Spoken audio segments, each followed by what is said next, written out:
ಲಷ್ಕರ್ ಜೈಷ್ ತಾಣಗಳ ಮೇಲೆ missile attack ಮಾಡಿದೆ. ಸೇನಾ ದಾಳಿ ಬಗ್ಗೆ ಮಾಹಿತಿಯನ್ನ ಪಡೆದುಕೊಂಡಂತಹ ಪ್ರಧಾನಿ ನರೇಂದ್ರ ಮೋದಿ ಅವರು ಲಷ್ಕರ್ ಇ ತೊಯ್ಬಾ ಜೈಷ್ ಎ ಮೊಹಮ್ಮದ್ ತಾಣಗಳ ಮೇಲೆ ಏನು ಏರ್ ಸ್ಟ್ರೈಕ್ ಆಗಿದೆ, ಆ ಏರ್ ಸ್ಟ್ರೈಕ್ನ ಬಗ್ಗೆ ಮಾಹಿತಿಯನ್ನ ಪಡೆದುಕೊಂಡಿದ್ದಾರೆ ಪ್ರಧಾನಿ ನರೇಂದ್ರ ಮೋದಿ ಅವರು.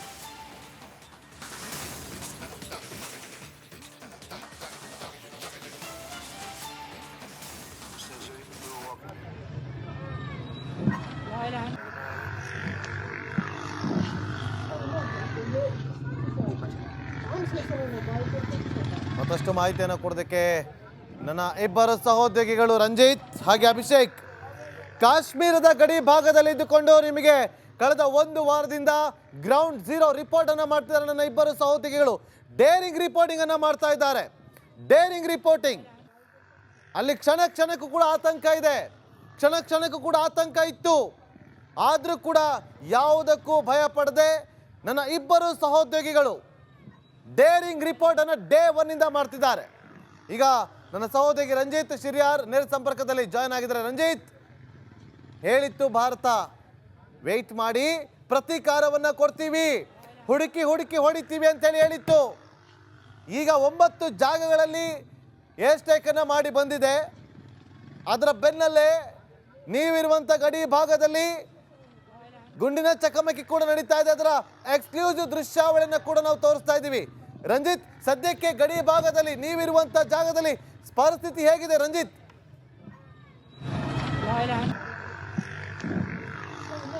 ಎಸ್ ನಾಗೇಂದ್ರ ಬಾಬು, ಜೈ ಹಿಂದ್, ಜೈ ಹೋ ನಾಗೇಂದ್ರ ಬಾಬು. ನೋಡಿ ನಾಗೇಂದ್ರ ಬಾಬು, ಸುಮಾರು 15 ದಿನದಿಂದ ರಿಪಬ್ಲಿಕ್ ಕನ್ನಡ ಇದೇ ಒಂದು ಈ ಕಾಶ್ಮೀರದ ಭಯೋತ್ಪಾದಕರ ದಾಳಿಯಾದಂತಹ ಈ ಕಾಶ್ಮೀರ, ಈ ಭಯೋತ್ಪಾದಕರು ನಸಗುನ್ನಿಗಳು ದಾಳಿ ಮಾಡಿದಂಥ ಈ ಸ್ಥಳದಲ್ಲಿ ನಾವು ಬೈಸ್ಲ್ಯಾಂಡ್ ಕಣಿವೆ ಸೇರಿದಂತೆ ಎಲ್ಲ ಕಡೆಗಳಲ್ಲೂ ಕೂಡ ನಾವು ಹೋಗಿದ್ವಿ, ಅಲ್ಲಿ ಮಾಹಿತಿಯನ್ನು ಪಡೆದಿದ್ವಿ.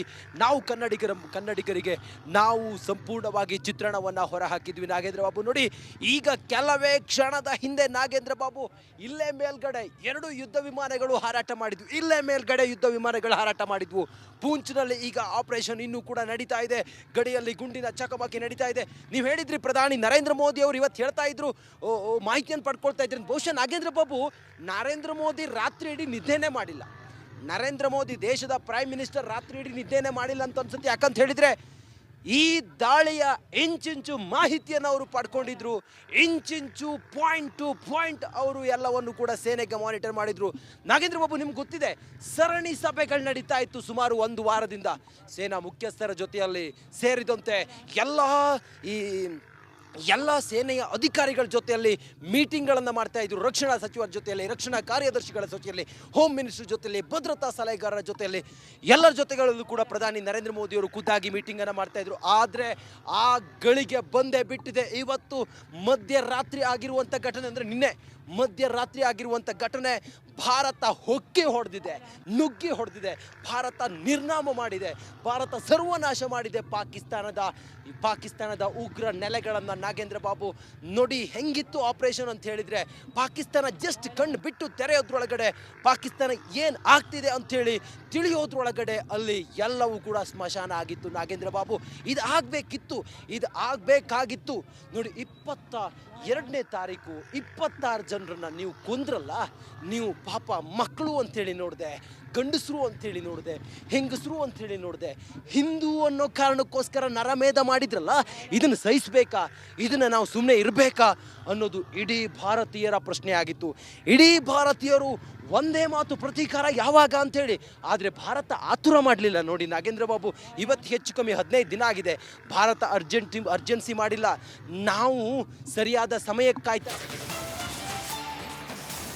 12 ಪಾಕ್ ಉಗ್ರರನ್ನ ಹೊಡೆದು ಉಳಿಸಿದ ಭಾರತ. ಉಗ್ರರನ್ನೇ ಟಾರ್ಗೆಟ್ ಮಾಡಿ ಭಾರತ ದಾಳಿಯನ್ನ ಮಾಡಿರೋದು. ಉಗ್ರ ಮದರಸಾಗಳನ್ನ ಪುಡಿ ಮಾಡಿದ ಭಾರತದ ಸೇನೆ 12 ಪಾಕ್ ಉಗ್ರರನ್ನ ಹೊಡೆದು ಉರುಳಿಸಿದೆ ಭಾರತ. 26 ಭಾರತದಲ್ಲಿ ಮೃತಪಟ್ಟಂಥವ್ರು, 26 ಜನರ ಬಲಿ ಪಡೆದಿದ್ದು ಉಗ್ರರು. ಅವರಿದ್ರೆ ತಾನೇ ಅಮಾಯಕರ ಬಲಿ ಪಡೆಯೋದು. ತಗೊಳ್ಳಿನ ಲೆಕ್ಕ ಹಾಕ್ತಾ ಹೋಗಿ. 12 ಜನ ಉಗ್ರರು ಈಗ ಮೃತಪಟ್ಟಿದ್ದಾರೆ.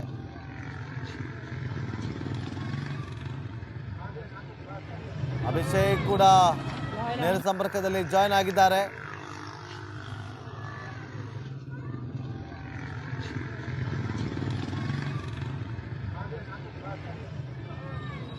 ರಂಜಿತ್ ಮಾಹಿತಿಯನ್ನ ಕೊಡ್ತಾ ಇದ್ರು. ರಂಜಿತ್, ಈಗ 12 ಜನ ಉಗ್ರರು ಮೃತಪಟ್ಟಿದ್ದಾರೆ ಅಂತೇಳಿ 12 ಜನ ಉಗ್ರನ್ನ ಹೊಡೆದು ಉರುಳಿಸಿರುವ ಬಗ್ಗೆ ಮಾಹಿತಿ ಸಿಗ್ತಾ ಇದೆ. ಈ ಕ್ಷಣದ ಲೆಕ್ಕ 9 ಉಗ್ರರ ಅಡಗು ತಾಣಗಳನ್ನ ಗುರಿಯಾಗಿಸಿಕೊಂಡು ಏರ್ ಸ್ಟ್ರೈಕ್ ಮಾಡಿರೋದು. Ranjit, over to you.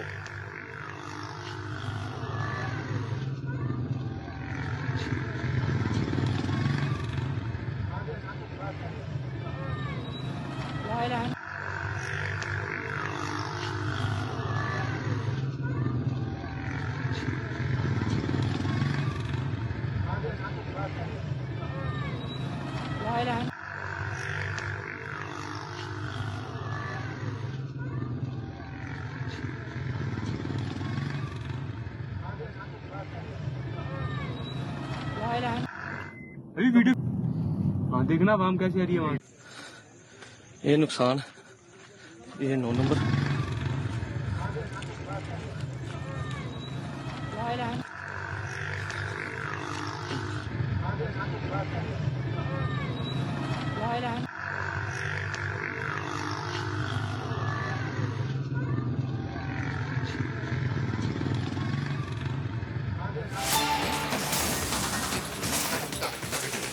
ಪಾಕಿಸ್ತಾನದ ವಿರುದ್ಧ ಭಾರತದ ಪ್ರತೀಕಾರದ ಆಪರೇಷನ್. ಅಮೆರಿಕಾದಲ್ಲಿರುವಂತಹ ಭಾರತದ ರಾಯಭಾರಿಯಿಂದ ಪತ್ರಿಕಾ ಪ್ರಕಟಣೆ ಹೊರಡಿಸಿದೆ.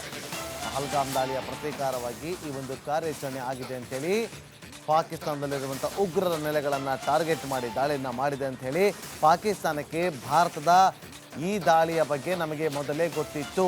ಭಾರತ ಉಗ್ರರ ವಿರುದ್ಧ ಹೋರಾಟ ಮಾಡುತ್ತೆ ಅಂತೇಳಿ ತಿಳಿಸಿತ್ತು. ಭಾರತ ಪಾಕ್ ಪ್ರಜೆಗಳು ಆಸ್ತಿ ಪಾಸ್ತಿ ಟಾರ್ಗೆಟ್ ಅನ್ನ ಮಾಡಿ ದಾಳಿಯನ್ನ ಮಾಡಿಲ್ಲ. ಭಾರತದ ಟಾರ್ಗೆಟ್ ಕೇವಲ ಉಗ್ರರು ಹಾಗೆ ಉಗ್ರ ನೆಲೆಗಳು ಅಂತೇಳಿ,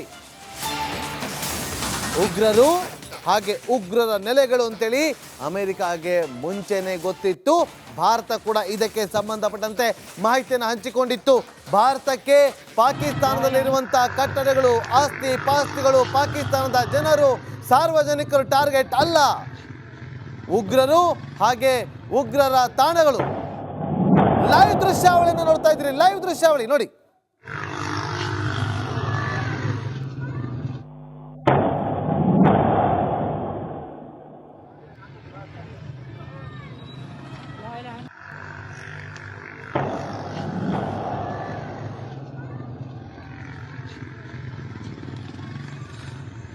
ये नुकसान ये 9 नंबर ಅಭಿಷೇಕ್ ನೇರ ಸಂಪರ್ಕದಲ್ಲಿ ಜಾಯ್ನ್ ಆಗಿದ್ದಾರೆ. ಅಭಿಷೇಕ್, ಇವತ್ತು ಇಡೀ ಭಾರತೀಯರು ಜೈ ಹಿಂದ್ ಅಂತ ಹೇಳ್ತಿದ್ದಾರೆ. ಕೆಲವು ಕಡೆ ಪಟಾಕಿಗಳನ್ನು ಸಿಡಿಸಿ ಸಂಭ್ರಮಿಸುತ್ತಿದ್ದಾರೆ.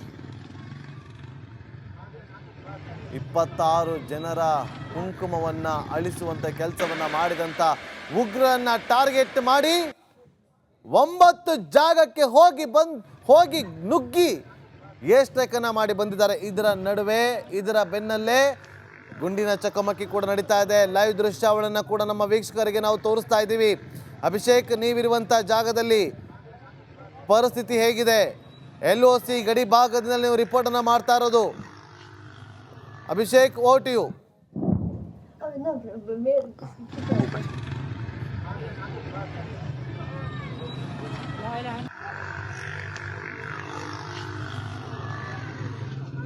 ನಾಗೇಂದ್ರ, ಒಂದು ಅಂಶವನ್ನು ಖಂಡಿತವಾಗಿಯೂ ನಾವು ಗಮನಿಸಬೇಕಾಗಿರುವಂಥದ್ದು, ಈ ಸಂದರ್ಭದಲ್ಲಿ ಸಂಭ್ರಮದ ಆಚರಣೆಯನ್ನು ಇಡೀ ಭಾರತ ಮಾಡ್ತಿದ್ರೆ, ನನ್ನ ಕ್ಯಾಮರಾ ಪರ್ಸನ್ ಮಂಜುನಾಥ್ ನಿಮಗೆ ತೋರಿಸುವಂಥ ಒಂದು ಪ್ರದೇಶ ಏನಿದೆ, ಗುಡ್ಡಗಾಡಿನ ಪ್ರದೇಶದಲ್ಲಿ ನಾವೇನು ಈ ಲೈಟ್ಗಳನ್ನು ನೋಡ್ತಾ ಇದ್ದೀವಿ, ಇದು BB ಕ್ಯಾಂಟ್ ಅನ್ನೋ ಒಂದು ಏರಿಯಾದ ಹಿಂಭಾಗದಲ್ಲಿ ಇರುವಂತಹ ಬೆಟ್ಟದ ಪ್ರದೇಶದಲ್ಲಿರುವಂಥ ಆರ್ಮಿ ಜಾಗ ಆಗಿರುವಂಥದ್ದು.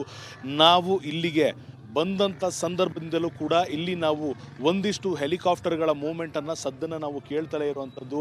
ಒಂದು ಗಮನಿಸಬೇಕಾದ ಅಂಶ ಏನಂದರೆ ಕೇವಲ ಇದು ಒಂದು ಸ್ಥಳ ಅಲ್ಲ, ಇಡೀ ಕಾಶ್ಮೀರದ ಸುತ್ತಮುತ್ತ ಈ ಸದ್ಯದ ಮಟ್ಟಿಗೆ ನಾವು ಹೆಲಿಕಾಪ್ಟರ್ನ ಸದ್ದನ್ನು ಕೇಳ್ತಾ ಇರುವಂಥದ್ದು. ನಾವು ದಾಳಿ ಮಾಡಿದ್ದೇವೆ ಅಂತ ಈಗ ಸಂಭ್ರಮದ ಜೊತೆಗೆ ಮತ್ತಷ್ಟು ಕಾಳಜಿ ಮುತುವರ್ಜಿಯನ್ನು ವಹಿಸುವಂಥ ಸಂದರ್ಭ ಇದಾಗಿರುವಂಥದ್ದು. ಒಂದು ಲೇಟೆಸ್ಟ್ ಡೆವಲಪ್ಮೆಂಟ್ ನಾವು ನೋಡ್ತಿರೋದು, ಪಾಕಿಸ್ತಾನದ ಪ್ರಧಾನಿ ಈಗ ಒಂದು ಟ್ವೀಟನ್ನು ಮಾಡಿರುವಂಥದ್ದು. ಭಾರತದ ಸೇನೆ ಕೆಟ್ಟದಾಗಿ ಅಂದರೆ ನಮ್ಮ ಸೇನೆಯ ಬಗ್ಗೆ ಕೆಟ್ಟದಾಗಿ ಮಾತನಾಡಿದ್ದಾರೆ, ಕಳ್ಳದಾರಿಯಲ್ಲಿ ಅವರ ವಿರುದ್ಧ ದಾಳಿ ಮಾಡಿದ್ದೀವಿ ಅಂತ ಹೇಳಿದ್ದಾರೆ, ಅದಕ್ಕೆ ಪ್ರತೀಕಾರವನ್ನು ತೀರಿಸ್ಕೊಳ್ತೇವೆ ಅಂತ ಕೂಡ ಈಗ ಟ್ವೀಟ್ ಮಾಡಿರುವಂಥದ್ದನ್ನು ನಾವು ಗಮನಿಸಿರುವಂಥದ್ದು. ಆದರೆ ಅಲ್ಲಿರುವಂಥ ಪರಿಸ್ಥಿತಿ ಮತ್ತೊಂದು ಚಿತ್ರಣ, ಮತ್ತೊಂದು ವಿಡಿಯೋ ನಿಮ್ಮ ರಿಪಬ್ಲಿಕ್ ಕನ್ನಡ ತೋರಿಸಿದೆ. ಅಲ್ಲಿರುವಂಥ ಮಸೀದಿಗಳಲ್ಲಿ ನಿಮ್ಮ ಮಕ್ಕಳನ್ನು, ನಿಮ್ಮ ಮನೆಯವರನ್ನು, ಹೆಂಗಸರು ಎಲ್ಲರೂ ಕೂಡ ಮನೆಯಲ್ಲಿ ಲೈಟನ್ನು ಆಫ್ ಮಾಡಿ ಬಾಗಿಲನ್ನು ಹಾಕಿಕೊಂಡು ಗುಡ್ಡಗಾಡಿನ ಪ್ರದೇಶದಲ್ಲಿ ಸೇಫ್ ಆಗಿರುವಂಥ ಜಾಗವನ್ನು ರೀಚ್ ಆಗಿ ಅಂತ ಮಸೀದಿಗಳಲ್ಲಿ ಈಗ ಅನೌನ್ಸ್ಮೆಂಟ್ ಮಾಡಿದ್ದಾರೆ. ಅಲ್ಲಿಗೆ ಅವರಿಗೂ ಕೂಡ ಖಾತ್ರಿ ಇರುವಂಥದ್ದು, ಭಾರತ ಈ ಒಂದು ಯುದ್ಧವನ್ನು ಮುಂದುವರಿಸೋಂಥ ಭೀತಿ ಅವರಿಗೂ ಕೂಡ ಇರುವಂಥದ್ದು. ಮತ್ತೊಂದು ಅಂಶವನ್ನು ನಾವು ಗಮನಿಸಬೇಕಾಗಿರುವಂಥದ್ದು, ನಾನು ಇರುವಂಥ ಸುತ್ತಮುತ್ತಲಿನ ಪ್ರದೇಶದಲ್ಲಿ ಒಂದಿಷ್ಟು ಸೆಕ್ಯೂರಿಟಿ ಮೆಷರ್ಗಳನ್ನು ಈ ಸಂದರ್ಭಕ್ಕೆ ತೆಗೆದುಕೊಳ್ಳಲಾಗಿರುವಂಥದ್ದು. ಕಾರಣ ಏನು ಅಂದರೆ ಯಾರು ಯಾರ ಪರ ಇದ್ದಾರೆ ಅಂತ ಈ ಸಂದರ್ಭದಲ್ಲಿ ಯಾರಿಗೂ ಗೊತ್ತಿಲ್ಲ. ಈ ಕಾರಣದಿಂದ ಒಂದಿಷ್ಟು ಸೇನೆಯ ಮೂವ್ಮೆಂಟ್ ಹೆಚ್ಚಾಗಿರುವಂಥದ್ದು. ಪ್ರಾಬಬ್ಲಿ ಕೆಲವೊಂದು ಅಭಿಷೇಕ್ ಹಾಗೆ ಸಂಪರ್ಕದಲ್ಲಿರಿ, ಮತ್ತೆ ನಿಮ್ಮನ್ನ ಸಂಪರ್ಕ ಮಾಡ್ತೀವಿ. ನೋಡಿ, ನನ್ನ ಸಹೋದರಿ ಗುರು ಸಿಮ್ರಾನ್ ಈಗ ಅಲ್ಲಿ ಒಂದು ದೃಶ್ಯಾವಳಿಯನ್ನು ತೋರಿಸ್ತಾ ಇದ್ದಾರೆ. LOC ಗಡಿ ಭಾಗದಲ್ಲಿ ಯಾವ ರೀತಿಯಾದಂಥ ಪರಿಸ್ಥಿತಿ ನಿರ್ಮಾಣ ಆಗಿದೆ ಅಂತೇಳಿ ನಮ್ಮ ರಿಪಬ್ಲಿಕ್ ಮೀಡಿಯಾ ನೆಟ್ವರ್ಕ್ನ ಕರೆಸ್ಪಾಂಡೆಂಟ್ ಆಗಿರುವಂಥ ಜಮ್ಮು ಕರೆಸ್ಪಾಂಡೆಂಟ್ ಗುರು ಸಿಮ್ರಾನ್ ಈಗ ಅಲ್ಲಿ ನೋಡಿ, ಅಲ್ಲಿ ಆರ್ಮಿಯವರನ್ನು ಕಳಿಸುವಂಥ ಕೆಲಸವನ್ನು ಕೂಡ ಮಾಡ್ತಾರೆ. ನೋಡಿ, ಅಲ್ಲಿ ಫೈರಿಂಗ್ ಆಗಿದೆ. ನೋಡಿ, ಆ ಒಂದು ಜಾಗದಲ್ಲಿರುವಂಥ ಏಕೈಕ ಚಾನೆಲ್ ರಿಪಬ್ಲಿಕ್ ಕನ್ನಡ. अच्छा, ये आप मूव कीजिए गुरसिमरन, आप मूव कीजिए, सिक्योरिटी फोर्सेस को सपोर्ट कीजिए.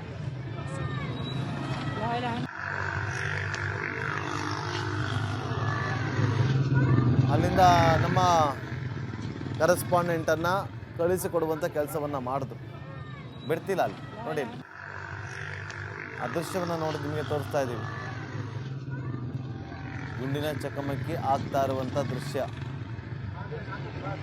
ಅಲ್ಲಿ ಗುಂಡಿನ ಚಕಮಕಿ ಸಂದರ್ಭದಲ್ಲಿ ಬೆಂಕಿ ಹೊತ್ತಿಕೊಂಡು ಉರಿತಾ ಇದೆ. ಅಲ್ಲಿಂದಲೇ republic media network ground zero report ಅನ್ನು ಮಾಡ್ತಾ ಇದೆ. ಆ ರಿಪೋರ್ಟ್ ಅನ್ನು ಮಾಡುವ ಸಂದರ್ಭದಲ್ಲೇ ಆರ್ಮಿಯವರು ನಮ್ಮ ಸಹೋದ್ಯೋಗಿಯನ್ನ ಕಳಿಸಿಕೊಡುವಂತ ಕೆಲಸವನ್ನ ಮಾಡಿದ್ರು.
ये मस्जिद तैबा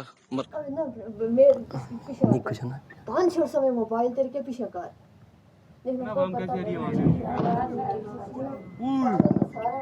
वीडियो हाँ देखना वाम कैसे आ रही है वहां से